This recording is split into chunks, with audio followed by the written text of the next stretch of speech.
श्रीपाल को कोढ़ क्यों हुआ? क्या उसने कोई गलत खाया था? फिर कोढ़ क्यों हुआ? क्योंकि पूर्व भाव में श्रीपाल ने, मुनिराज जो थे तपस्वियों ने कहा था, अरे तो कोड़ी के जैसा है, कोड़ी है। और उसके साथ जो साथी थे, उसके मित्र थे, उन सब ने कहा हाँ हाँ कोड़ी है, सबने अनुमोदना किया, इसलिए अगले भाव में सबको कोढ़ हो गया। ये सामूहिक पाप।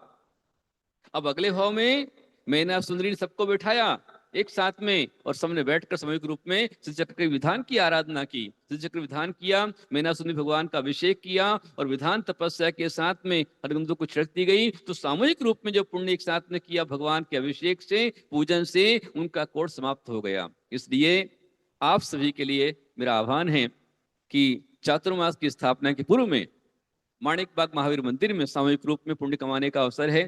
3 जुलाई से लेकर के 10 जुलाई के बीच संगीत में विशेष रूप से जिक्र महामंडल विधान की आराधना होगी, और साथ में संगीत भगवान महावीर कथा रहेगी।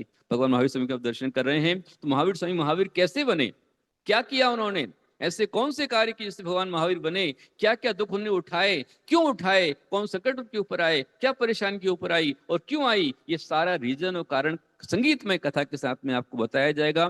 3 जुलाई से लेकर के 12 जुलाई तक संगीत महावीर कथा है, और 3 जुलाई से लेकर 10 जुलाई तक संगीतमय चक्र महामंडल विधान की आराधना है। बहुत अच्छे संगीतकार इसमें है, हमारा पूरा संघ वहां पर है, तो आप सब भी आइए, विधान में शामिल होकर पुण्यार्जन कीजिए। और फिर बाद में 13 जुलाई को आप सबके लिए अवसर है, जो भी बाहर ऑनलाइन सुन रहे हैं वो भी आ सकते हैं। 13 जुलाई रविवार का दिन, उस दिन दोपहर 2 बजे से चातुर्मास कलश की स्थापना रहेगी।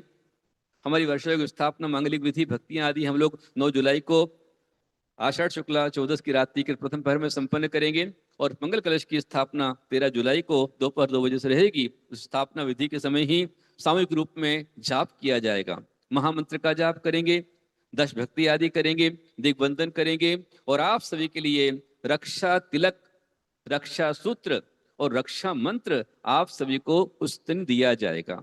सामूहिक रूप में अपन पुण्य कमाएं और सामूहिक पाप से हम बचें। और अपने साथ में की श्रीफल फल लेकर के आप पहुंचे, अपना अर्घ चढ़ाइए।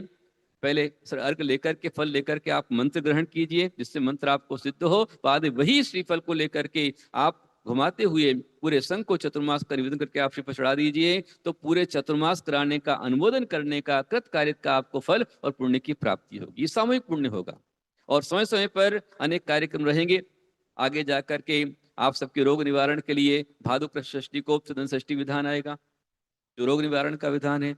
रोड तीज को त्रिकाल 24 विधान रहेगा, जो लक्ष्मी प्राप्ति का विधान होगा। ऐसे अनेक विधान है। 23 तारीख को शनि अमावस्या है, तो शनि अमावस्या को मनुष्य विधान का विधान रहेगा।